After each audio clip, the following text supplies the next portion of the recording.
শুরু হলো সব খবর। যমুনা টেলিভিশনের নিয়মিত আয়োজনে আপনাদের সবাইকে স্বাগত জানাচ্ছি। আমি শাওন দত্ত। চলতি সপ্তাহে নির্বাচনী কর্মপরিকল্পনার খসড়া চূড়ান্ত করবে কমিশন, জানিয়েছেন ইসির সিনিয়র সচিব আক্তার আহমেদ। সকালে কমিশনের কর্মকর্তাদের সাথে সমন্বয় সভা করেন ইসি সচিব। জানান, নির্বাচনের প্রস্তুতি সম্পন্ন করতে জোরে সোরে কাজ চলছে। বেশ কয়েকটি বিষয়ে হয়েছে আলোচনা। সচিব জানান, নির্বাচনে বাড়ছে না ভোট কেন্দ্রের সংখ্যা। বলেন, প্রাথমিক বাছাই উত্তীর্ণ 22টি রাজনৈতিক দলের মাঠ পর্যায়ের তদন্ত করতে চিঠি দেওয়া হয়েছে, আর 82টি সীমানার বিষয়ে আপত্তি এসেছে। সেগুলো শুনানি 24 থেকে 27 আগস্টের মধ্যে সম্পন্ন করে চূড়ান্ত করবে ইসি। এক প্রশ্নের জবাবে সচিব বলেন, আইন শৃঙ্খলা নয়, আপাতত নির্বাচনী প্রস্তুতিকে গুরুত্ব দিচ্ছে কমিশন। যাদেরকে আমাদের মনে হচ্ছে যে মাঠ পর্যায়ে পাঠানো দরকার, আমরা সেটা পাঠিয়ে দিয়েছি। আর যাদেরটা বাতিল বা বিবেচনাযোগ্য হয়নি তাদেরকে আমরা চিঠি দিয়ে জানিয়ে দিচ্ছি যে এই কারণে। এবং এবার আমরা স্পষ্ট করে বলে দিব যে কোন কারণটায় বা কোন শর্তের অপূর্ণতার কারণে তাদেরটা বিবেচনা করা যায়নি, সেটা আমরা স্পেসিফিক করে উল্লেখ করে দেব। কাজে এটা করা হচ্ছে। জুলাই আন্দোলনে পৃথক 2 হত্যা মামলায় সাবেক আইনমন্ত্রী আনিসুল হককে গ্রেপ্তার দেখানো হয়েছে। এছাড়া রাষ্ট্রদ্রোহ, জনগণের ভোট ছাড়া নির্বাচন সম্পন্ন করার অভিযোগে বিএনপির করা শেরেবাংলা নগর থানার মামলায় নির্বাচন কমিশনের সাবেক সচিব হেলাল উদ্দিন আহমেদকে গ্রেপ্তার দেখানোর আবেদন মঞ্জুর করেছেন আদালত। সোমবার ঢাকা মহানগর হাকিম মোহাম্মদ মনিরুল ইসলাম এই আদেশ দেন। আনিসুল হককে 2 মামলায় গ্রেপ্তার দেখানোর আবেদন করেন মামলার তদন্ত কর্মকর্তা লালবাগ থানার এসআই আবুল ফারেজ জুয়েল। এদিকে হেলাল উদ্দিন আহমেদকে গ্রেপ্তার দেখানোর আবেদন মামলার তদন্ত কর্মকর্তা পিবিআইয়ের পরিদর্শক সৈয়দ সাজেদুর রহমান। এর আগে আদালত আসামিদের উপস্থিতিতে শুনানির দিন সোমবার ধার্য করেন। শুনানিকালে তাদের আদালতে হাজির করা হয়। শুনানি শেষে আদালত তাদের গ্রেপ্তার দেখানোর আবেদন মঞ্জুর করেন বলে জানান রাষ্ট্রপক্ষের আইনজীবী শামসুদ্দোহা সুমন। 2016 সালের 8 অক্টোবর গাজীপুরে জঙ্গি নাটক সাজিয়ে 7 জনকে হত্যার অভিযোগে মামলা হলো আন্তর্জাতিক অপরাধ ট্রাইব্যুনালে। মামলায় অভিযুক্ত করা হয়েছে সাবেক আইজিপি ও সেই সময়কার এসপি প্রধান জাভেদ পাটোয়ারি, সাবেক ডিবি প্রধান ও তখনকার গাজীপুর এসপি হারুন সহ 5 জনের বিরুদ্ধেও। পরে অভিযুক্ত 5 জনের বিরুদ্ধে গ্রেপ্তারি পরোয়ানা জারি করেছেন আন্তর্জাতিক অপরাধ ট্রাইব্যুনাল 1। এছাড়া এদিন শেখ হাসিনার বিরুদ্ধে মানবতা বিরোধী অপরাধের মামলায় আরও 3 জনের সাক্ষ্য গ্রহণ শেষ হয়েছে। সাক্ষীদের নিরাপত্তায় সব ধরনের পদক্ষেপ নেয়ার নির্দেশ দিয়েছেন ট্রাইব্যুনাল। 2016 সালের অক্টোবরে গাজীপুরে একটি বাসায় জঙ্গি অভিযানের নামে হত্যা করা হয় 7 জনকে। ওই সময় 830 রাউন্ড গুলি ছুড়ে সোয়াত, সিটিডিসি সহ আইনশৃঙ্খলা বাহিনী। প্রসিকিউশন বলছে, দেশের বিভিন্ন এলাকা থেকে 7 জন তরুণকে ধরে এনে ওই বাসায় আটকে রাখা হয়। বাহির থেকে তালাবদ্ধ করে গুলি করে হত্যা করা হয় তাদের। সোমবার এক পরিবারের অভিযোগের প্রেক্ষিতে আন্তর্জাতিক অপরাধ ট্রাইব্যুনালে এই নতুন মামলা দায়ের করেন চিফ প্রসিকিউটর। এ সময় সাবেক আইজিপি জাভেদ পাটোয়ারি ও সে সময়ের গাজীপুরের মেট্রোপলিটন পুলিশের প্রধান হারুনুর রশিদ, সিটিডিসির প্রধান মনিরুল ইসলাম সহ 5 জনের বিরুদ্ধে গ্রেপ্তারি পরোয়ানা জারি করেছে আন্তর্জাতিক অপরাধ ট্রাইব্যুনাল। ওই ঘটনা তদন্ত সংস্থা পেয়েছে যে 2016 সালে এরকম সারা বাংলাদেশ থেকে এরকম ইসলামী মনোভাবাপন্ন 6 জন যুবককে গ্রেফতার করে গাজীপুরের জয়দেবপুর এলাকার একটি ভাড়া বাসার দোতলার একটি কক্ষে তাদেরকে রাখা হয়। বাইরে থেকে ওই কক্ষটি তালাবদ্ধ করা হয় এবং বলা হয় যে এখানে জঙ্গিদের আস্তানা আছে। এদিন চানখারপুলের মানবতা বিরোধী অপরাধ মামলায় সাক্ষীকে হুমকি ও ভয়ভীতি দেখানোর ঘটনায় হাজির হন বংশাল থানার ওসি। ট্রাইব্যুনাল তাকে বলেন, সাক্ষী নিরাপত্তায় সব রকম ব্যবস্থা নিতে হবে। ওই কনসার্ন থানার অফিসার ইনচার্জ সাহেব আজকে এসেছিলেন ট্রাইব্যুনালে এবং জানিয়েছেন যে তিনি এই সাক্ষীর সাথে কথা বলেছেন, তার সকল সেফটি সিকিউরিটির ব্যাপারে উনি যথাযথ ব্যবস্থা নিয়েছেন এবং কলেজ কর্তৃপক্ষকে ব্যবস্থা নিতে উনি চিঠি প্রেরণ করেছেন। এদিন শেখ হাসিনা, আসাদুজ্জামান খান কামাল ও চৌধুরী আব্দুল্লাহ মামুনের বিরুদ্ধে 5ম দিনের সাক্ষ্য গ্রহণ হয়। সাক্ষী দেন 2 শহীদ পরিবারের সদস্য সহ 3 জন। এ সময় তারা তুলে ধরেন নির্মম হত্যাযজ্ঞের চিত্র। আমার ছেলেকে বিভৎসভাবে আক্রমণ করে হত্যা করা হয়েছে, তারপরে লাশ ভ্যানে করে নিয়ে যাওয়া হয়েছে, ভ্যান থেকে পিকআপ ভ্যানে তোলা হয়েছে, সেখানে আগুন ধরিয়ে দেওয়া হয়েছে। সেই বর্ণনা দিতে গিয়ে তিনি এক অঝোরে কান্না করেছেন এবং তার আবেগের আপ্লুত হয়ে উনি বলেছেন যে যেভাবে তার ছেলেকে হত্যা করা হয়েছে, যেভাবে পুড়িয়ে মারা হয়েছে, তিনি এইভাবে শাস্তি কার্যকর দেখতে চান। এ নিয়ে এই মামলায় এখন পর্যন্ত সাক্ষ্য দিয়েছেন 12 জন। মাইনুল মারুফ, যমুনা নিউজ, ঢাকা। অবশেষে বরখাস্ত করা হলো আলোচিত সাবেক ডিবি প্রধান হারুন ডিআইজি নুরুল ইসলামকে। জুলাই ছাত্র জনতার আন্দোলনে গণহত্যায় অংশ নেওয়ার অভিযোগ আছে তাদের বিরুদ্ধে। ৫ আগস্টের পর দীর্ঘদিন কর্মস্থলে অনুপস্থিত থাকায় হারুন সহ ১৮ পুলিশ কর্মকর্তাকে বরখাস্ত করে প্রজ্ঞাপন জারি করেছে স্বরাষ্ট্র মন্ত্রণালয়। জুলাই গণ অভ্যুত্থানে ছাত্র জনতার উপর বর্বরতা চালানো পুলিশ কর্মকর্তাদের মধ্যে অন্যতম ছিলেন হারুনুর রশিদ ওরফে ডিবি হারুন। তার মতো আরও অনেক কর্মকর্তা আন্দোলন দমাতে অস্ত্র হাতে ছিলেন বেপরোয়া। মূর্তিমান আতঙ্ক হয়ে নির্বিচার গুলির আদেশ দিয়েছেন, নিজেই অংশ নিয়েছেন গণহত্যায়। ৫ আগস্টের পর থেকে তাদের অনেকেই চলে গেছেন আত্মগোপনে, কেউ কেউ পলাতক। দীর্ঘদিন কর্মস্থলে অনুপস্থিত থাকার কারণে ডিআইজি হারুন নুরুল ইসলাম সহ এমন ১৮ কর্মকর্তাকে সাময়িক বরখাস্ত করেছে স্বরাষ্ট্র মন্ত্রণালয়। সিনিয়র সচিব নাসিমুল গনি স্বাক্ষরিত এক সংবাদ বিজ্ঞপ্তিতে পলাতক ১৮ কর্মকর্তার নাম প্রকাশ করা হয়। এখনও তাদের আইনের আওতায় না আনতে পারায় উদ্বেগ জানিয়েছেন টিআইবির প্রধান নির্বাহী। এই অবস্থায় আইন শৃঙ্খলা পরিস্থিতির উন্নতি হবে, বরং এটা যে উন্নতি হচ্ছে না তার পিছনে অন্যতম কারণটাই যারা আসলে প্রকৃতবাদের দোষর ছিল, যারা বিভিন্ন অপরাধের সাথে মানবাধিকার লঙ্ঘনের সাথে হত্যাযজ্ঞের সাথে জড়িত ছিল, তাদেরকে দিয়েই যদি পুলিশ বাহিনীর পরিচালিত হয়ে থাকে, এর চেয়ে বড় দুঃখজনক ঘটনা কিছু হতে পারে। স্বৈরাচার হাসিনা সরকারকে টিকিয়ে রাখার জন্য জুলাই আগস্টে গণহত্যায় অংশ নেয়া এমন আরও অনেক কর্মকর্তা বিভিন্ন গুরুত্বপূর্ণ জায়গায় আছেন বহাল তবিয়তে। অন্যদিকে ২০১৬ সালের ৮ অক্টোবর গাজীপুরের পাতার থেকে জঙ্গি নাটক সাজিয়ে ৭ শিক্ষার্থীকে হত্যার অভিযোগের মামলায় তখনকার এসবি প্রধান ও সাবেক আইজিপি জাভেদ পাটোয়ারি এবং সে সময়ের জেলা পুলিশ সুপার হারুন সহ ৫ জনের বিরুদ্ধে গ্রেপ্তারি পরোয়ানা জারি করেছেন ট্রাইব্যুনাল। আব্দুল্লাহ তুহিন, যমুনা নিউজ, ঢাকা। বঙ্গোপসাগরে মৎস্য আহরণের সঠিক কার্যক্রম গ্রহণে গবেষণা বৃদ্ধির উপর জোর দিয়েছেন প্রধান উপদেষ্টা ডক্টর মোহাম্মদ ইউনূস। জাতীয় মৎস্য সপ্তাহ ২০২৫-এর উদ্বোধনী অনুষ্ঠানে তিনি একথা জানান। বলেন, উপকূলীয় অঞ্চলের সম্পদের টেকসই ব্যবহার নিশ্চিতে বন্ধু প্রতিম দেশগুলোর সাথে আলোচনা শুরু করেছে সরকার। অভ্যন্তরীণ চাহিদা মেটানোর পাশাপাশি মাছের রপ্তানি বৃদ্ধিতে সমন্বিত উদ্যোগ নেওয়ার কথাও বলেন ডক্টর ইউনূস। জাতীয় মৎস্য সপ্তাহের উপলক্ষে আয়োজিত অনুষ্ঠান রাজধানীর চীনমৈত্রী সম্মেলন কেন্দ্রে। এতে প্রধান অতিথি হিসেবে যোগ দেন অন্তর্বর্তী সরকার প্রধান ডক্টর মোহাম্মদ ইউনূস। মৎস্য সম্পদ রক্ষায় সবাইকে সচেতন হওয়ার আহ্বান জানিয়ে প্রধান উপদেষ্টা ডক্টর মোহাম্মদ ইউনূস প্রথমেই প্রকৃতির অবদানকে স্বীকার করা ও স্বীকৃতি দেওয়ার উপর জোর দেন। প্রকৃতির অবদানটাকে স্মরণ করি এবং তার প্রতি শ্রদ্ধা প্রকাশ করি। এই খাতের জন্য দেশে একটি শিল্প গড়ে তোলার কথাও বলেন প্রধান উপদেষ্টা। সম্পদ বৃদ্ধির লক্ষ্যে সবাইকে ঐক্যবদ্ধভাবে কাজ করার আহ্বান জানান তিনি। বলেন, এজন্য বিশ্বমানের বিশেষজ্ঞদের গবেষণা কাজে লাগাতে হবে। আমাদের বঙ্গোপসাগরে সুষ্ঠু জরিপ পরিচালনা করে গভীর সমুদ্রে মাছ ধরার অঞ্চল চিহ্নিত করতে হবে। এটা শুধু বেশি মাছ ধরার বিষয় নয়, এটা একটা ইন্ডাস্ট্রি গড়ে তোলার বিষয়। এর জন্য আমাদের গবেষণায় সক্রিয়ভাবে যুক্ত হতে হবে। সমুদ্র উপকূলীয় অঞ্চল রক্ষায় আলোচনা শুরু হয়েছে বলেও জানান অন্তর্বর্তী সরকার প্রধান। বলেন, এই সম্পদ মানুষের কল্যাণে ব্যবহার করতে বন্ধু দেশগুলোর সাথে আলোচনা করা হয়েছে।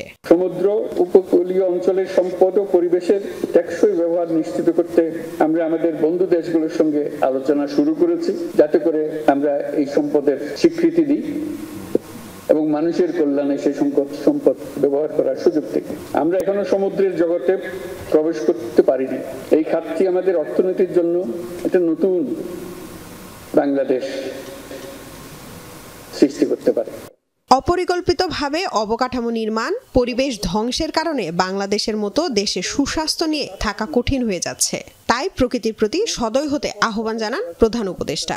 একদিকে বৈচিত্র্যময় অভ্যন্তরীণ জলাশয়ে পরিপূর্ণ এই দেশের মৎস্য সম্পদের উন্নয়ন ও সম্প্রসারণের যেমন ব্যাপক সম্ভাবনা রয়েছে, অন্যদিকে বিশাল বঙ্গোপসাগরের অফুরন্ত মৎস্য সম্পদ আমাদের জন্য পানি ভিত্তিক অর্থনীতি বিকাশের সুযোগ করে দিয়েছে। তবে এই খাতের ব্যাপক সম্ভাবনাকে কাজে লাগিয়ে আরো বিপুল সংখ্যক তরুণ সফল উদ্যোক্তা হয়ে উঠতে পারবে বলে আমি আশা করি। জাতীয় মৎস্য সপ্তাহ উপলক্ষে বিভিন্ন ক্যাটাগরিতে 9 জনকে স্বর্ণ, 5 জনকে রৌপ্য ও 2 জনকে ব্রোঞ্জ পদক প্রদান করেন প্রধান উপদেষ্টা। লামিয়া তিথি, যমুনা নিউজ, ঢাকা। আওয়ামী আমলের প্রশাসন দিয়ে সুষ্ঠু নির্বাচন সম্ভব হবে না বলে মন্তব্য করেছেন বিএনপির সিনিয়র যুগ্ম মহাসচিব অ্যাডভোকেট রুহুল কবির রিজভী। সকালে রাজধানীর শেরেবাংলা নগরে নীলফামারী জেলা বিএনপির নবগঠিত কমিটির উদ্যোগে দলটির প্রতিষ্ঠাতা জিয়াউর রহমানের সমাধিতে শ্রদ্ধা নিবেদন করেন তিনি। এ সময় রিজভী বলেন, ফেব্রুয়ারিতে অবাধ ও সুষ্ঠু নির্বাচন হবে এবং এই লক্ষ্যে প্রশাসন থেকে আওয়ামী ক্যাডারদের অপসারণ করতে হবে। পিআর পদ্ধতির জন্য জনগণ প্রস্তুত নয় উল্লেখ করে তিনি বলেন, যারা এই পদ্ধতির সমর্থক তাদের উদ্দেশ্য নিয়ে সন্দেহ থেকে যায়। এ সময় সাংবাদিকদের প্রশ্নোত্তরে আসন্ন ডাকসু নির্বাচনের সব মতের প্রতিনিধিত্ব নিশ্চিত হবার আশাবাদ ব্যক্ত করেন রিজভী। বলেন, বিশ্ববিদ্যালয়ের ছাত্র প্রতিনিধিরা থাকলে শিক্ষার সুষ্ঠু পরিবেশ বজায় থাকে। যারা নিরপেক্ষ, যারা কোনো দিকে বায়াসড নেই, তাদেরকেই পোলিং অফিসার, প্রিজাইডিং অফিসার এগুলো করা উচিত। কারণ এই 15-16 বছরে প্রশাসন ছিল না, পুলিশ প্রশাসন ছিল না, এগুলো সব ছিল আওয়ামী লীগের ক্যাডার বাহিনী। এই ক্যাডার বাহিনী দিয়ে অবাধ সুষ্ঠু নির্বাচন হবে না। কেরানীগঞ্জে সৎ ছেলে হত্যা এবং ফরিদপুরে বিলের ভেতর বস্তাবন্দি মরদেহ উদ্ধারের আলাদা মামলায় 2 জনকে গ্রেপ্তার করেছে র্যাব। সকালে রাজধানীর কারওয়ান বাজারে মিডিয়া সেন্টারে এক ব্রিফিংয়ে জানানো হয়, মায়ের প্রাক্তন স্বামী আজহারুল হত্যা করে কিশোর রাকিবুলকে।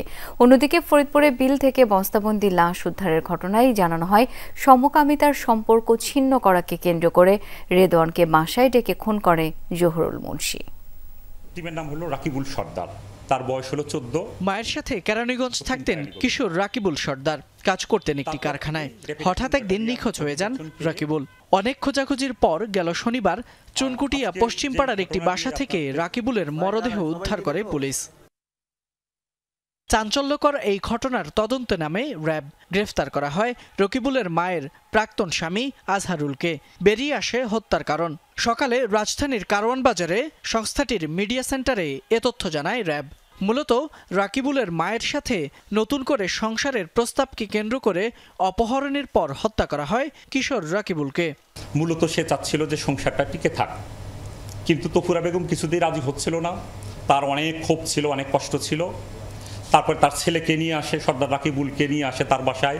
তার ছেলেকে দিয়েও সে চেষ্টা করছে যে তার মাকে একটু বোঝানো, কিন্তু ছেলে রাজি হয় নাই, যে মা যেটা সিদ্ধান্ত নেয় সেটাই। পরবর্তীতে আলটিমেটলি ছেলেকে মারধর করে এবং মেরে ফেলে। ফরিদপুরে বিলের ভেতর বস্তাবন্দি মরদেহ উদ্ধার হয় রবিবার। র্যাব জানায়, সমকামিতায় জড়িত ছিলেন নিহত রেদওয়ান ও ঘাতক জহুরুল মুন্সি ওরফে সুলতান জহির। সম্পর্ক ছিন্ন নিয়ে বিবাদের জেরে এই হত্যা। রেদওয়ান, এই দুজনের মধ্যে গত 2 বছর যাবৎ এদের ভিতরে একটা সম্পর্ক ছিল, সমকামী সম্পর্ক ছিল। যে আসামি, সে এই সম্পর্কটা আর কন্টিনিউ করতে চাচ্ছিল না। ভিকটিম খুব জোরাজোরি করতেছিল এবং তাকে ভয় দেখাচ্ছিল যে তোমার কিন্তু ভিডিও আছে আমার মোবাইলে। তখন একটা ছুরি দিয়ে ঘাড়ের এখানে একটা পোজ দেয়, এত ব্লিডিং হয় যে সে নিস্তেজ হয়ে যায়। এদিকে রোববার খাটারচর এলাকায় অভিযান চালিয়ে একটি বিদেশি পিস্তল, 10 রাউন্ড গুলি ও একটি ম্যাগাজিন সহ 5 জনকে আটক করে র্যাব 2। একটি বিদেশি পিস্তল, 10 রাউন্ড গুলি, একটি ম্যাগাজিন সহ 5 জনকে আমরা গতকাল গ্রেফতার করতে সমর্থ হই। বিভিন্ন থানা থেকে লুট হওয়া এসব অস্ত্র দিয়ে অপরাধমূলক কাজ করে আসছিল আটককৃতরা। অবৈধ অস্ত্র। ফয়সাল মাহমুদ, যমুনা নিউজ, ঢাকা। উত্তরায় মাইলস্টোন স্কুল অ্যান্ড কলেজে যুদ্ধবিমান বিধ্বস্তের ঘটনায় আহতদের দেখতে জাতীয় বার্ন অ্যান্ড প্লাস্টিক সার্জারি ইনস্টিটিউটে যান ব্রিটিশ হাই কমিশনার সহ 9 সদস্যের প্রতিনিধি দল। দুপুর 2:30টার দিকে জাতীয় ইনস্টিটিউটে যান তারা। ইনস্টিটিউটের ভারপ্রাপ্ত পরিচালক অধ্যাপক নাসির উদ্দিন বলেন, ব্রিটিশ মেডিকেল টিম কিভাবে কাজ করছে তা দেখতে এসেছিলেন তারা। তিনি আরও জানান, বার্ন ইনস্টিটিউটের নার্সদের উন্নত প্রশিক্ষণের বিষয়েও আলোচনা হয়েছে। এ সময় আহতদের চিকিৎসায় সবাই একটি টিম হয়ে কাজ করার প্রশংসা করেন ব্রিটিশ হাই কমিশনার।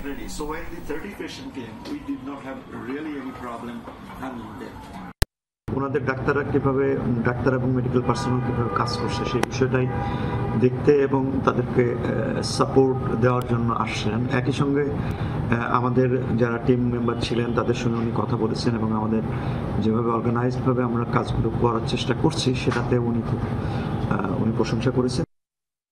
পরিবেশ প্রতিবেশ সুরক্ষায় বিভেদ ভুলে হিমালয় অঞ্চলের দেশগুলোকে ঐক্যবদ্ধ হওয়ার আহ্বান জানিয়েছেন নেপালের প্রেসিডেন্ট রামচন্দ্র পাউটেল। সকালে কাঠমান্ডুতে হিন্দুকুশ হিমালয় পার্লামেন্টেরিয়ানস মিট উদ্বোধন অনুষ্ঠানে বক্তারা আরও বলেন, জলবায়ু পরিবর্তনের অভিঘাতের ভাষা সব দেশেই এক, তাই রাজনীতি, কূটনীতি ও বাণিজ্যিক স্বার্থের ঊর্ধ্বে উঠে এই নিয়ে কাজ করার কথা বলেন অন্তর্বর্তী সরকারের উপদেষ্টা সুপ্রদীপ চাকমা। কাঠমান্ডু থেকে মাহফুজ মিশুর রিপোর্ট। পর্বতশৃঙ্গ বেষ্টিত 7টি দেশের নীতি নির্ধারকদের মিলন মেলা হিন্দুকুশ হিমালয়ান পার্লামেন্টারিয়ান মিট। আয়োজক টেকসই উন্নয়নের আঞ্চলিক সংস্থা ইসিমোড এবং নেপাল পার্লামেন্ট। অংশ নিচ্ছেন বাংলাদেশ, পাকিস্তান, মিয়ানমার, ভুটান ও নেপালের সরকারের প্রতিনিধি, রাজনীতিক ও পরিবেশবাদীরা। কথা থাকলেও শেষ পর্যন্ত অংশ নেননি ভারত ও চীনের সংসদ সদস্যরা। তবে দুদেশের বিশেষজ্ঞরা আছেন এই আয়োজনে। সোমবার কাঠমান্ডুতে দুদিনের এই সম্মেলন উদ্বোধন করেন নেপালের প্রেসিডেন্ট রামচন্দ্র পাউডেল। অনুষ্ঠানে পরিবর্তিত বিশ্ব বাস্তবতার নানা সংকট, চ্যালেঞ্জ ও তা থেকে পরিত্রাণের উপায় নিয়ে কথা বলেন নেতারা। জানান, জলবায়ু পরিবর্তনের প্রভাব মোকাবেলা করতে না পারলে বড় ধরনের ঝুঁকিতে পড়বে পুরো অঞ্চল। আমাদের মধ্যে অনেক মতভেদ আছে, কিন্তু পরিবেশ ইস্যুতে সব দেশই কিন্তু ঝুঁকিতে। তাই সব বিভেদ ভুলে পরিবেশ সুরক্ষায় একতাবদ্ধ হয়ে কাজ করার এখনই সময়।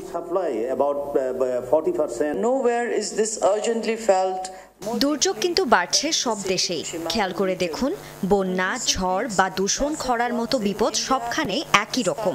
সেজন্যই এসব মোকাবেলায় একসুরে কথা বলতে হবে। অনুষ্ঠানের প্রধান অতিথি নেপালের রাষ্ট্রপতি বিভেদ ভুলে পরিবেশ নিয়ে একসাথে কাজ করতে সব দেশকে আহ্বান জানান। একটা বিষয় পরিষ্কার, জলবায়ু পরিবর্তনের ফলে বদলে যাচ্ছে অনেক কিছু। এই অঞ্চলে ছোট বড় কোনো দেশই কিন্তু ঝুঁকির বাইরে না। বিপদ মানুষকে এক করে, সেটি আপনারা বাস্তবায়ন করুন। পরে সংবাদ সম্মেলনে আয়োজকরা জানান, পরিবেশগত ঝুঁকি সব দেশেই অভিন্ন। তাই মতভিন্নতা থাকলেও এই ইস্যুতে রাজনৈতিক ঐক্য প্রতিষ্ঠা জরুরি।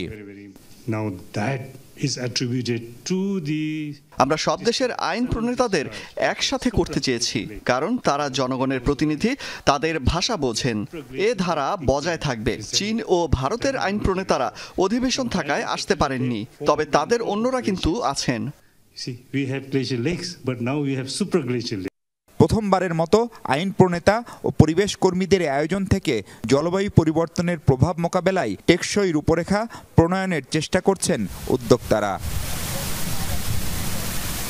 অর্থনৈতিক, সামাজিক কিংবা কূটনৈতিক ইস্যুতে এই অঞ্চলের দেশগুলোর সমন্বিত কোনো উদ্যোগ সেই অর্থে সফল হয়নি এখন পর্যন্ত। জলবায়ু পরিবর্তনের মতো ভয়ঙ্কর ইস্যু যদি এই অঞ্চলের দেশগুলো একসাথে প্রতিহত এবং মোকাবেলা করতে না পারে, তাহলে হয়তো এই অঞ্চলের ভবিষ্যৎ নানা ধরনের প্রশ্নের মুখে পড়তে পারে। সেই সতর্কবার্তায় উচ্চারিত হলো ইসিমোডের এই সম্মেলনে। মাহফুজ মিশু, যমুনা নিউজ, কাঠমান্ডু, নেপাল। পার্বত্য চট্টগ্রামের ভূমি সমস্যা দ্রুত সমাধানে ভূমি কমিশন বিধিমালা করা দরকার। পাশাপাশি কমিশন চেয়ারম্যান নিয়োগ, জনবল, তহবিল ও সম্পদের বরাদ্দ প্রয়োজন।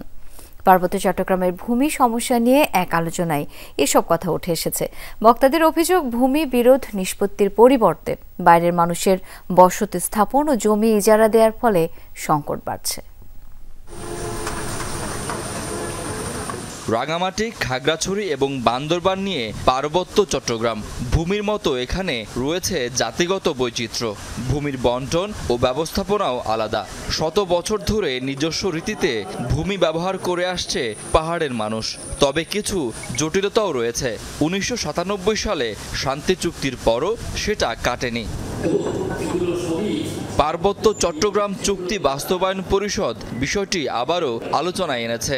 ঢাকা রিপোর্টার্স ইউনিটিতে আলোচনা সভায় বক্তাদের দাবি, ভূমি বিরোধ নিষ্পত্তি না হওয়ায় পার্বত্য চট্টগ্রামে ভূমি দখল, উচ্ছেদ এবং জাতিগত সংঘাত ঘটছে।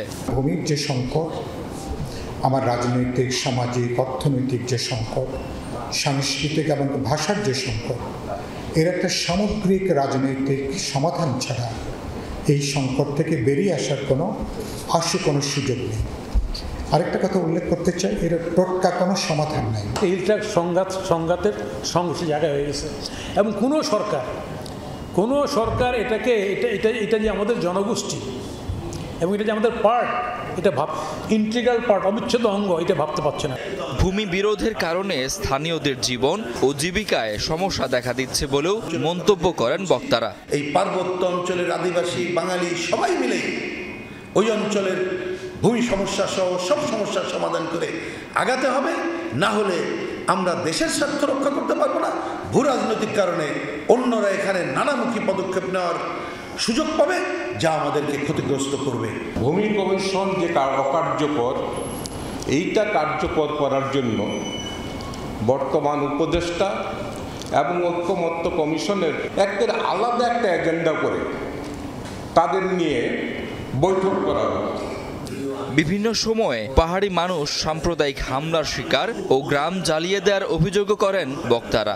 নাগরিকত্বে আমরা সবাই বাংলাদেশি, এই ধারণাটাই তো নেই উচ্চ মহলে। শাকিল হাসান, যমুনা নিউজ, ঢাকা। শিশুকে মায়ের বুকের দুধ খাওয়ানোর হার কমছেই। দেশের ৪৫% শিশুকে বুকের দুধের বদলে দেয়া হয় গুঁড়ো দুধ, আর ৫৭% স্বাস্থ্যকর্মী আইন অমান্য করে শিশুকে গুঁড়ো দুধ খাবার পরামর্শ দেয়। রাজধানীর সিরডাপ মিলনায়তনে বিশ্ব মাতৃদুগ্ধ সপ্তাহ উপলক্ষে কর্মশালায় এসব তথ্য দেয়া হয়। মায়ের বুকের দুধকে বলা হয় সুপারফুড। শিশুর শারীরিক ও বুদ্ধিবৃত্তিক বিকাশের প্রধান উপাদান। অপুষ্টি ও রোগ প্রতিরোধে মায়ের দুধের বিকল্প নেই। বিশ্ব মাতৃদুগ্ধ সপ্তাহের অনুষ্ঠানে জানানো হয়, শিশুকে বুকের দুধ খাওয়ানোর হার দিন দিন কমছে। ২০১৭ সালে ৬৫% থেকে বর্তমানে তা কমে হয়েছে ৫৫%। আগের চেয়ে জনসচেতনতা বাড়লেও স্বাস্থ্য বিভাগ যেন ঘুমাচ্ছে। আমরা জানি যে ব্রেস্ট ফিডিং কর্নার হওয়ার কথা সব জায়গাতে, সমস্ত জনসমাগম হয় এরকম জায়গাতে একটা নির্দিষ্ট একটা প্রাইভেসি মেনটেন করে একটা ব্রেস্ট ফিডিং কর্নার থাকার কথা, কিন্তু সেগুলো আসলে করা হয়নি। আমরা যদি চাই যে আমাদের স্বাস্থ্যবান মেধাসম্পন্ন জাতি গঠন করব, তাহলে আমাদের বুকের দুধের প্রসারের উপরে কিন্তু আমাদেরকে মনোযোগ বাড়াতে হবে। বুকের দুধ খাওয়ানোর হার কমার বড় কারণ গুঁড়ো দুধ কোম্পানির অপতৎপরতা। জন্মের পরে শিশুর মুখে তুলে দেয়া হচ্ছে গুঁড়ো দুধ। স্বাস্থ্যকর্মীদের একটা অংশ এর সঙ্গে জড়িত। যারা টিনের দুধ খাচ্ছে এটা অন্য বিষয়, ওইটা নিয়ে আমি কথা বলতে চাই না। সেখানে আমাদের ডাক্তাররাও জড়িত, এখানে আমাদের নার্সরাও জড়িত, আমরা সবাই জড়িত। কাজেই অন্যকে দোষ না দিয়ে আমরা আগে আমাদের কোনটাকে আমরা ইমপ্রুভ করতে পারি সেটা আমাদের মনে হয় দেখার দরকার। মিলিয়েই আমাদের যেখানে যেখানে সীমাবদ্ধতাটা আছে সেটাকে আমাদের প্রত্যেকে মিলে এটাকে ওভারকাম করতে হবে। শিশুর জন্মের প্রথম ৬ মাস শুধু মায়ের বুকের দুধ খাওয়াতে হয়। এতে অন্যান্য রোগ প্রতিরোধের পাশাপাশি শিশুর মৃত্যু ঝুঁকি কমে ৪৫% পর্যন্ত। মাতৃদুধে কোলেস্ট্রাম আছে, শাল দুধ, যেটার রোগ প্রতিরোধে অসাধারণ গুণ রয়েছে। হাসান মিসবা, যমুনা নিউজ, ঢাকা। ঢাকা বিশ্ববিদ্যালয় কেন্দ্রীয় ছাত্র সংসদ ডাকসু নির্বাচনের মনোনয়নপত্র সংগ্রহের সময় শেষ হয়েছে। সব মিলিয়ে ফর্ম নিয়েছেন ৫৬৫ জন। হল সংসদে মোট ফর্ম নিয়েছেন ১,২২৬ জন। মনোনয়ন নিয়ে পূর্ণাঙ্গ প্যানেল ঘোষণা করেছে ছাত্র শিবির, ছাত্র অধিকার পরিষদ। ছাত্রদলের নেতারা আলাদা আলাদাভাবে মনোনয়ন ফর্ম নিয়েছেন। তারেক রহমানের সাথে আলোচনা করে পূর্ণাঙ্গ প্যানেল ঘোষণা করবে সংগঠনটি। সবশেষ ২০১৯ সালে হয়েছিল ডাকসু নির্বাচন। ৬ বছর পর আবারও ক্যাম্পাসে ভোটের আমেজ। মনোনয়নপত্র সংগ্রহের শেষ দিনে তোড়জোড় বিশ্ববিদ্যালয়ের নওয়াব আলী চৌধুরী সিনেট ভবনের ৩য় তলায়। 4 নারী সহ 28 সদস্যের পূর্ণাঙ্গ প্যানেল ঘোষণা করেছে ছাত্র শিবির। প্যানেলে দলীয় নেতা কর্মীদের বাইরে ক্ষুদ্র জাতিগোষ্ঠী, জুলাই গণ অভ্যুত্থানে আহত শিক্ষার্থী, আপ বাংলাদেশ এবং ইনকিলাব মঞ্চের সদস্যরাও রয়েছেন। শিবিরের ভিপি প্রার্থী আবু সাদিক কায়েম আর সাধারণ সম্পাদক পদে লড়বেন SM ফরহাদ। আমরা প্রত্যাশা রাখি এই ছাত্র সংসদ নির্বাচনের মাধ্যমে আগামীর বাংলাদেশের নেতৃত্ব তৈরি হবে এবং সেই নেতৃত্বে যারা বিজয় হবে আমরা তাদেরকে ওয়েলকাম জানাবো। আমরা বিশ্বাস করি আমাদের যে প্যানেল, সেই প্যানেলে সকল মতের, সকল চিন্তার, সকল ক্যাটাগরির সকল কিছু রিপ্রেজেন্টেশন হবে এবং সকল ধরনের ক্যাপাসিটির প্রতিনিধিত্বশীল একটি প্যানেল হবে বলে বিশ্বাস করছি। জুলাই আন্দোলনের সক্রিয় এনসিপি নেতা মাহিন সরকার ও জামাল উদ্দিনের নেতৃত্বে ডিইউ ফার্স্ট নামের প্যানেলও ঘোষণা করা হয়েছে। বিগত সময়ের চাইতে আমাদের কাছে মনে হচ্ছে যে এখন লেভেল প্লেইং ফিল্ড বিদ্যমান রয়েছে এবং ভবিষ্যতেও এটি থাকবে। ডাকসুর গেলবারের ভিপি নুরুল হক নূরের দলের শিক্ষার্থী সংগঠন ছাত্র অধিকার পরিষদের প্যানেলের নাম ডাকসুর for change, vote for change, যাতে ভিপি পদে লড়বেন বিনিয়ামিন মোল্লা, জিএস পদে সাবিনা ইয়াসমিন। আমরা মনে করি সবাই এই বিশ্ববিদ্যালয়ের প্রাণ শক্তি, ডাইভার্সিফিকেশন অফ বিউটি, আমরা সবাইকে সাথে নিয়েই ধারণ করি আসলে এগোবো, সেটা আমাদের কমিটমেন্ট। বাংলাদেশ গণতান্ত্রিক ছাত্র সংসদ বৈষম্য বিরোধী শিক্ষার্থী সংসদ নামে প্যানেল ঘোষণা করেছে, তবে প্রার্থী কারা কারা থাকছেন তা স্পষ্ট করেননি। এছাড়াও স্বতন্ত্র পদেও অনেকেই মনোনয়ন ফরম তুলেছেন। ভোট চুরির বিষয়টা আশা করি এই ডাকসুতে আর কি হবে না। আমরা এখানে একটি গণতান্ত্রিক প্রক্রিয়ায় আসার চেষ্টা করব আর কি। বিকেলের দিকে বিচ্ছিন্নভাবে মনোনয়ন ফরম নেন ছাত্রদল নেতারা। বাংলাদেশ জাতীয়তাবাদী ছাত্র দলের কেন্দ্রীয় নেতৃবৃন্দ এবং বাংলাদেশ জাতীয়তাবাদী ছাত্র দলের সাংগঠনিক অভিভাবক জনাব তারেক রহমানের নির্দেশেই খুব দ্রুতই হয়তো আপনারা সে প্যানেল দেখতে পারবেন। এছাড়াও বাম শিক্ষার্থী সংগঠনের নেতারাও মনোনয়ন ফরম নিয়েছেন। মঙ্গলবার অধিকাংশ সংগঠন তাদের প্যানেল ঘোষণা করতে পারেন। এখন পর্যন্ত নির্বাচন ইস্যুতে কেউ কোনো অভিযোগ করেননি। আনন্দ মুখর পরিবেশে চমৎকার একটা ডাকসু ইলেকশন হবে। আমাদের ছাত্রছাত্রীরা বাংলাদেশ যখন যেখানে বিপদে পড়ছে তারা সব সময় উদ্ধার করেছে। আগামী 9 সেপ্টেম্বর ডাকসু নির্বাচনে ভোট গ্রহণ, সেদিনই ঘোষণা করা হবে ফলাফল। আল আমিন হক, যমুনা নিউজ, ঢাকা। ডাকসু নির্বাচনের মনোনয়নপত্র সংগ্রহের সময় শেষ হয়েছে, যেমনটি জানাচ্ছিলাম। এই বিষয়ে আরো বিস্তারিত জেনে নিতে চাই। যোগ দিচ্ছেন সহকর্মী আরিফুর রহমান সবুজ। সবুজ, ডাকসু নির্বাচন আয়োজনের সার্বিক পরিস্থিতি কেমন দেখছেন? ছাত্র দলেরও তো ব্রিফ করবার কথা রয়েছে, কি অবস্থা দেখতে পাচ্ছেন সেখানে? মূলত যেহেতু আজকে মনোনয়নপত্র জমা দেওয়ার শেষ দিন ছিল এবং সেই কারণেই মূলত আজকে বেশিরভাগ যারা এই নির্বাচনে অংশ নেবেন জোটবদ্ধভাবে বা আলাদাভাবে প্রত্যেকেই আজকে মূলত মনোনয়নপত্র জমা দিয়েছেন দলবদ্ধভাবে গিয়ে, এবং সেই কারণে মূলত সারাদিনেই মূলত আজকে ঢাকা ইউনিভার্সিটিতে সরগরম ছিল এই ডাকসু নির্বাচন ঘিরে। এবং আমরা দেখেছি যে ছাত্র শিবির তাদের প্যানেল ঘোষণা করেছে এবং অন্যান্য যারা রয়েছে অর্থাৎ ছাত্রদল কিছুক্ষণের মধ্যেই অর্থাৎ 6টার দিকে একটি সংবাদ সম্মেলন ডেকেছিল, হয়তো সংবাদ সম্মেলনটি কিছুক্ষণের মধ্যে শুরু হবে, সেখানে হয়তো তারা প্যানেলের বিষয়গুলো আসতে পারে। এবং তার আগে আমরা শুনেছিলাম ফজিলাতুন্নেসা হলে একটি সমস্যা তৈরি হয়েছিল, সেটি আমরা যতটুকু জানতে পেরেছি সেখানে মনোনয়নপত্র জমা দেওয়াকে কেন্দ্র করে ছাত্র শিবির এবং ছাত্র দলের যে প্যানেল রয়েছে এই দুই প্যানেলের মধ্যে কিছু একটা ঝামেলা হয়েছে, সেটিকে ঘিরেও হয়তো এই সংবাদ সম্মেলনে বিস্তারিত ছাত্র দলের পক্ষ থেকে হয়তো তাদের বেশ কিছু অভিযোগ রয়েছে, সেই অভিযোগগুলো হয়তো এই যে সংবাদ সম্মেলনটি রয়েছে হওয়ার কথা রয়েছে হয়তো কিছুক্ষণের মধ্যে শুরু হবে, সেখানে তারা বিস্তারিত বলবেন। এর বাইরে অন্যান্য যেই প্যানেলগুলো রয়েছে অর্থাৎ গণতান্ত্রিক ছাত্র অর্থাৎ বাকসাস যেটি নতুন ছাত্র অর্থাৎ এনসিপির যে ছাত্র সংগঠন তাদের প্যানেল ঘোষণা করা হয়েছে, যদিও তাদের প্যানেল এখন পর্যন্ত তারা মনোনয়ন ফর্ম জমা দিয়েছেন, যদিও তারা এখন পর্যন্ত মনোনয়ন ফর্ম জমা দেওয়ার পর প্যানেল ঘোষণার যে বিষয়টি প্যানেল ঘোষণা এখন পর্যন্ত করেননি, হয়তো কিছুক্ষণের আজকে বা কালকের মধ্যে তাদের যে প্যানেল সেই প্যানেল ঘোষণা করবেন। অন্যান্য যারা রয়েছে স্বতন্ত্রভাবে যারা জোটবদ্ধ হয়ে নির্বাচন করবেন তারাও হয়তো 2-1 দিনের মধ্যে তাদের যে প্যানেল সেই প্যানেল শিক্ষার্থীদের সামনে তুলে ধরবেন। সবুজ, অনেক ধন্যবাদ আপনাকে। এদিকে জাহাঙ্গীরনগর বিশ্ববিদ্যালয় কেন্দ্রীয় শিক্ষার্থী সংসদ নির্বাচনের মনোনয়নপত্র বিতরণ ও জমাদান কার্যক্রম শুরু হয়েছে আজ।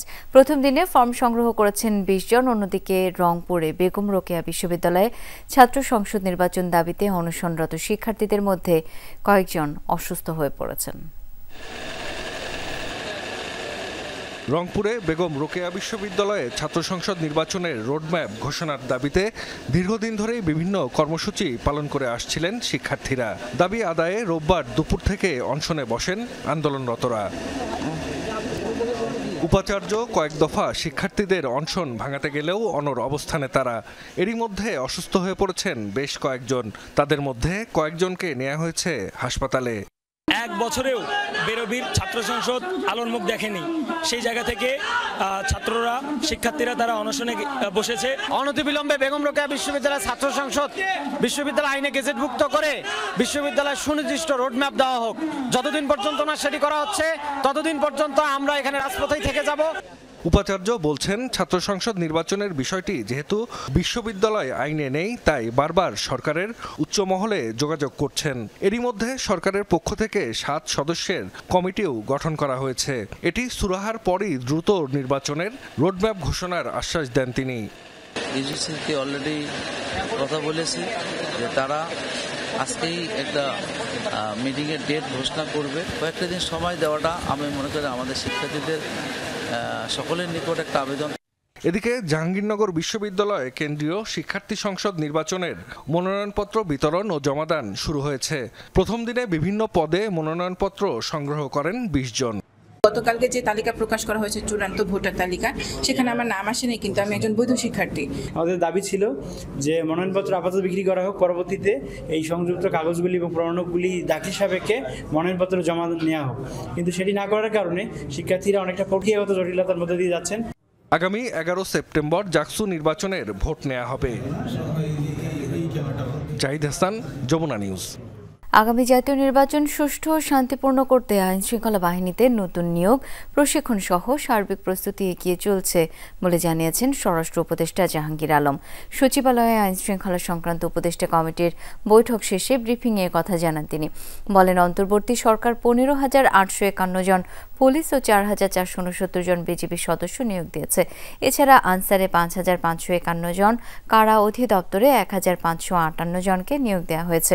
স্বরাষ্ট্র উপদেষ্টা দাবি করেন, মব সন্ত্রাস আগের চেয়ে কমেছে।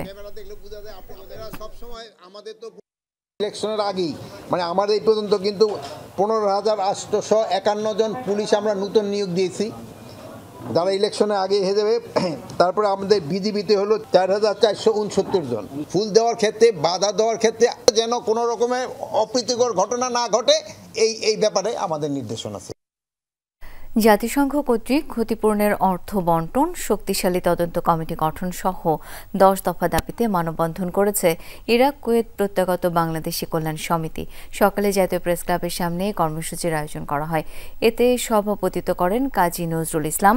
বলেন, 1990 সালে ইরাক কুয়েত উপসাগরীয় যুদ্ধে 72,000 প্রত্যাগতদের অর্থে রাজধানীর কালাচাঁদপুর এলাকায় 151 কাঠা জমি ক্রয় করা হয়, যেখানে ওয়েজ আর্নার্স কল্যাণ বোর্ডের মাধ্যমে কিডনি হাসপাতাল ও আইটি সেন্টার নির্মাণের কথা ছিল। দীর্ঘ 25 বছরের নির্মাণ কাজ না হয় জমিটি ফেরত দিতে সরকারের কাছে দাবি জানান বক্তারা। মানববন্ধন থেকে প্রত্যাগতদের দাবি দেওয়া নিয়ে বিগত আওয়ামী লীগ সরকারের আমলে দুর্নীতি হয়েছে বলে অভিযোগ করা হয়।